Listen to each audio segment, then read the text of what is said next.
시청자 여러분 안녕하십니까.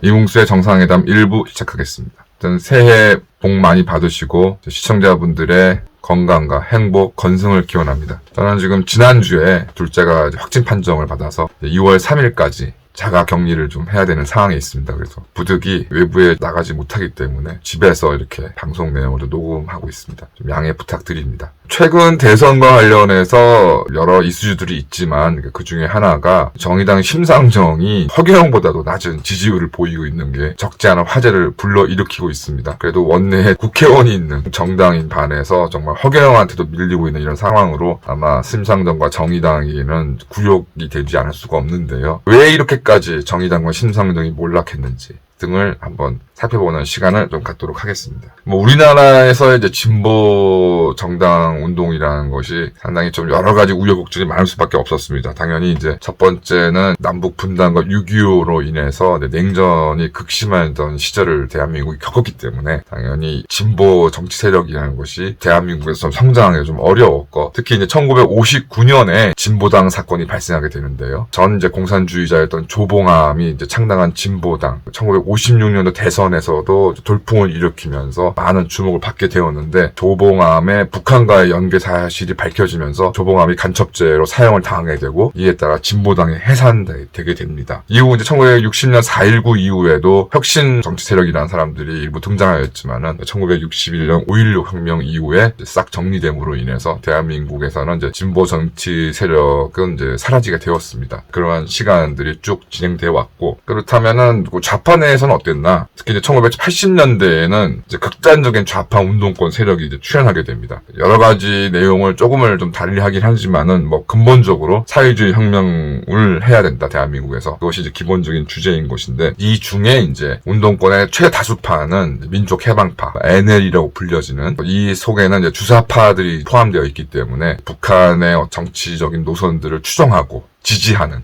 그런 세력들이 80~90% 이상을 차지하는 최대 다수였습니다. 나머지 소수적인 정파로 민주파로 대변되는 레니니즘의 기초에서 소련식 사회주의 혁명을 해야 한다, 이런 이제 세력들이 있었고, 그 분파 중에 하나가 이제 민족민주파, 이른바 ND라고 불리는 세력이 있었는데요. 이들이 이제 사회주의 노동자 연맹, 산호맹을 결성했고, 여기에 조직원들 중에 일부가 조국, 은수미 이런 사람들이 되겠습니다. 절대 다수를 차지하고 있던 민족 해방파 같은 경우는 정당 운동에 대해서는 굉장히 부정적이었는데, 그 이유는 일단 한반도의 유일한 정당은 조선노동당이다. 그 외에는 이제 자신들이 주도한다거나 참여할 이유가 없다. 다만 통일전선 운동 전략에 따라서 보수야당, 특히 이제 김대중을 비판적 지지한다라는 입장. 그래서 김대중으로 하여금 국가에서 추진하고 있는 정책들을 동조하게 하는 그런 것이 이제 운동권의 임무다라고 생각했던 것이고, 나머지 이제 비주사파 운동권 같은 경우도 혁명을 최대 이제 과제로 생각했기 때문에 이런 혁명 운동의 정당 운동은 맞지 않는다. 그러니까 정당 운동을 추진하는 사람들은 변절자고 개량주의자들이라는 매도를 서슴지 않았습니다. 그래서 사실은 노회찬이 생전에 이러한 오히려 같은 좌파 세력으로부터 엄청난 비판과 매도를 당했었고, 좀 이 부분이 좀 어떤 노회찬의 비극적인 종말과도 연결이 되어 있다고 생각합니다.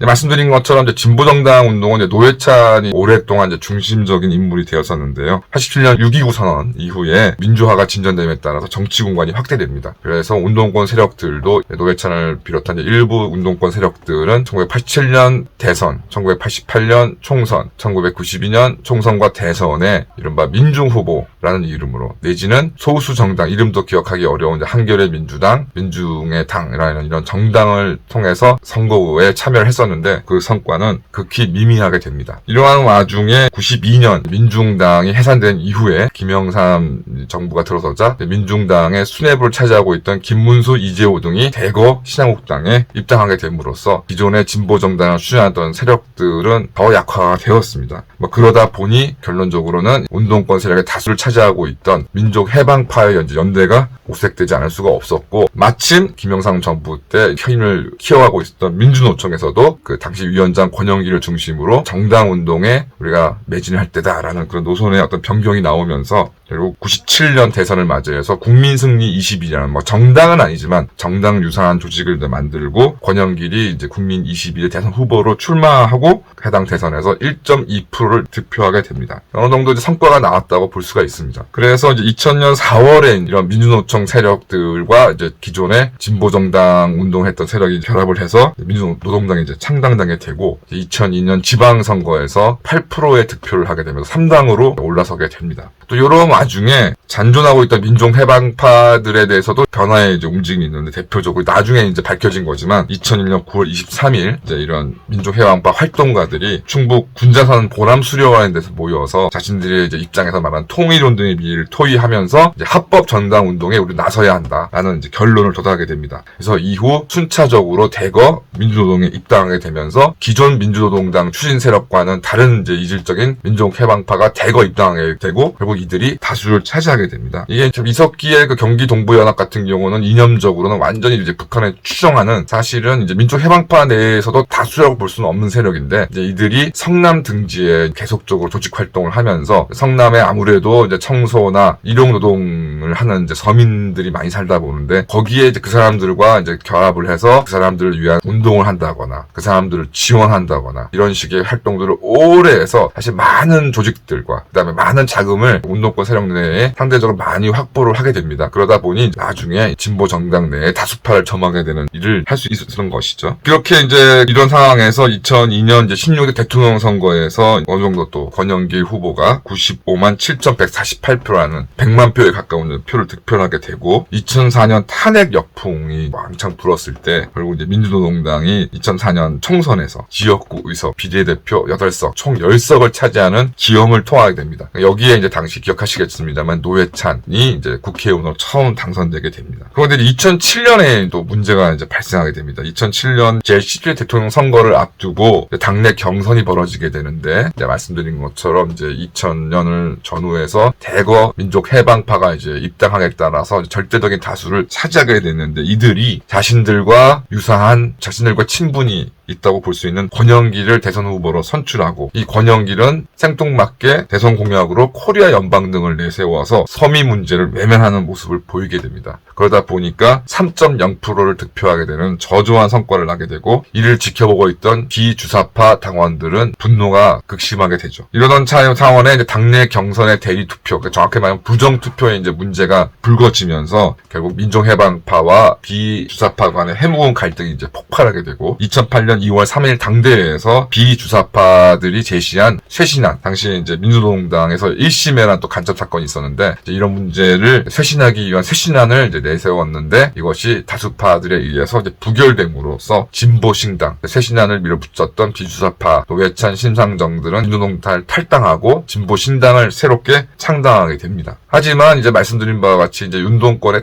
절대 다수 세력은 민족해방파였기 때문에 이제 떨어져 나온 진보신당의 정치적 성과들은 미약할 수밖에 없었고 이제 2012년 대선 총선을 앞두고 진보신당을 이제 주도하였던 심상정 노회찬은 세가 미약하니까 또 민주노동당 세력과 이제 통합을 해야 된다라는 의견을 이제 내세웁니다. 그런데 이제 진보신당 내 다수파는 이제 이를 또 거부하게 되고 결국 이제 진보신당에서 심상정 노회찬이 탈당하고 이제 정치적 비하가 됐던 유시민의 국민참여당, 그다음에 기존의 민주노동당 세력이 합당을 하기로 결의를 하고 2011년 12월경에 이제 통합진보당을 창당하게 됩니다. 근데 아시는 바와 같이 유시민의 이제 국민참여당 세력과 이제 그 이석기 등을 중심으로 한 경기 동부연합, 범주사파, 민족해방파가 격돌하게 되는데 최초 처음에는 이제 유시민 등이 이석기와 경기 동부연합이 부정 투표를 했다는 이유로 어떤 당내 분란을 일으키게 되는데 나중에 확인해 본 결과 그런 부정 투표는 유시민 쪽에서도 했었다. 그래서 이런 부분들에 대한 통합이 이루어지지 않다가 결국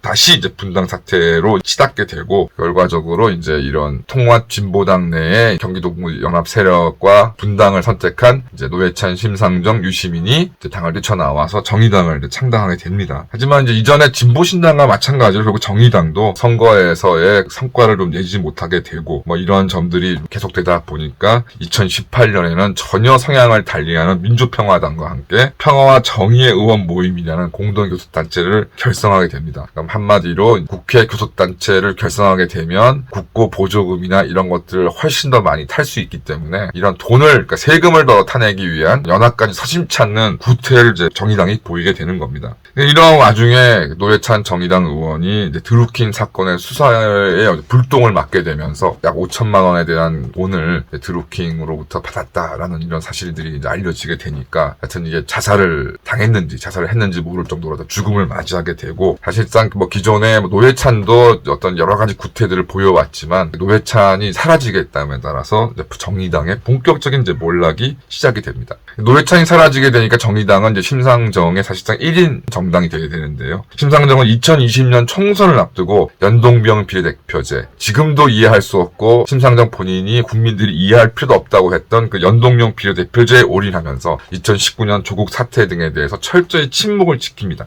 또한 이제 2020년 총선을 맞이해서 정의당이 이제 비례대표, 정당 득표 이런 정도 나오니까 결과적으로 비례대표 후보자가 굉장히 그 의미가 있었는데, 유호정이라는 만 27세 여성이 비례대표 1번으로 이제 공천을 받게 됐는데, 나중에 알고 보니까 이 여성이 게임에 어떤 관련된 경력이 있었다 그랬는데, 그 게임 경력이라는 것이 남자친구가 대신해줬던 대리게임이다. 그 다음에 실제 경선에서는 1.76%를 득표해서 19위에 올랐는데, 청년에 대한 우선 공천 원칙이라는 거에 따라서 비례대표 1번을 공천받게 되었고, 또 2번으로 배정된 장혜영이라는 사람들은 극단 페미니즘 단체로 보이는 커뮤니티인 메갈리아와 관련이 있다. 그래서 경선에서도 말씀드린 유호정보다도 낮은 21위를 기록했는데 비례대표 2번으로 배정받게 되는, 청년뿐만이 아니라 누구도 쉽게 납득할 수 없는 불공정한 공천이 이루어지게 됩니다. 반면 또 비례대표 6번을 받았던 신장식 변호사 같은 경우에는 음주운전 전과가 있음이 밝혀져서 굉장한 논란이 있었음에도 불구하고 바로 공천을 반납하지 않고 시간을 끌다가 여론이 더 악화되니까 마지못해 공천을 이제 반납하게 되는 그런 상태가 보여지면서 이제 정의당이 기존의 기득권 정당들과 무엇이 다른가 하는 의문들이 이제 제기되게 됩니다. 워낙 이제 별로 인망도 없고 당내에서도 인지도가 없는 사람들이 비례대표 전면으로 공천을 받다 보니까 실제로 정의당의 정당 지지 연설 같은 경우에는 그나마 당내 세력이라던가 외부 인지도가 있는 비례대표 뒷번호를 받은 분들이 나와서 정당 지지 연설을 하게 되는 상황이 좀 벌어지게 됐고, 당시에 이제 비례대표 경선에 참여하기 위해서는 기존에는 기탁금을 500만 원만 냈으면 되는 건데 3,500만 원으로 무려 7배를 인상하게 돼서 이거 무슨 심상정이 비례대표 공천 장사하는 것이 아니냐는 논란도 있었습니다. 결과적으로 노회찬이 이제 죽고 난 이후에 그나마 당내의 어떤 민주주의라는 것들이 완전히 이제 무너지면서 진성 당원제라던가 조직 운영 원리가 심각하게 훼손되고 당비 대낙과 허위 땅 사례가 속출하게 되면서 정의당 내부의 어떤 문제도 지금 불거지게 되었고, 이를 쇄신하기 위해서 진보 정당 정치 운동을 오랫동안 노회찬과 함께했던 김종철 씨가 당대표에 선출되었지만 또 성추행 사건에 연루가 되면서 조기에 사퇴하게 되고, 결국 이런 심상조 독주 노선에 대해서 제대로 된 견제가 이루어지지 못한 상황에서 정의당을 국민들이 외면하는 것은 당연한 일이 아닌가 좀 생각이 듭니다.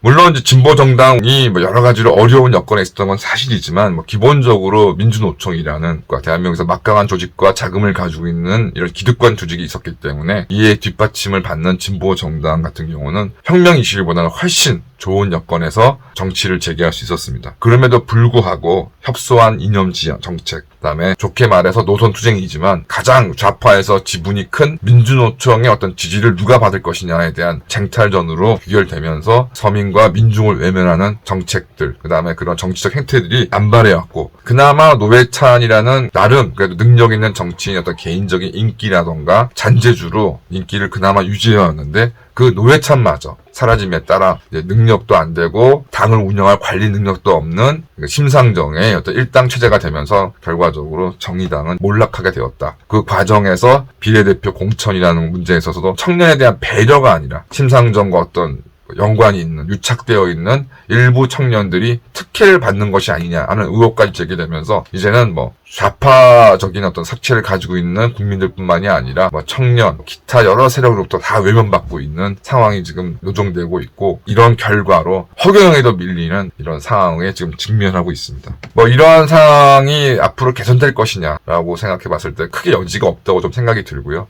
오랜 동안 운동권 정치를 운동을 하면서 정의당의 상당수 사람들이 좌파 기득권에 물들어 있는, 오히려 더 많은 좌파 기득권을 원하는 사람들로 지금 채워져 있는 것이 아니냐는 의심이 좀 많이 들고요. 이런 어떤 내부적인 적폐들이 해소되기는 쉽지 않을 것이다. 결국 정의당을 비롯한 진보 정당이라는 것은 역사 속으로 사라질 것이 거의 확실하다 좀 생각이 듭니다. 물론 거기에 정의당이 혁명 21과 같은 정말 진정 서민과 민중을 위한 정책을 가지고 승부를 건다 그러면 어떤 다른 국면을 막을 수 있겠지만 새 정당의 어떤 체질로 봤을 때 그런 것은 어렵지 않을까라고 생각하고 있습니다. 혁명 21이 정의당을 바라볼 때 앞으로의 정당 활동함에 있어서 반면교사로 삼아야 되지 않을까라고 좀 생각이 좀 많이 듭니다. 네, 하여튼 1부 마치겠습니다. 감사합니다.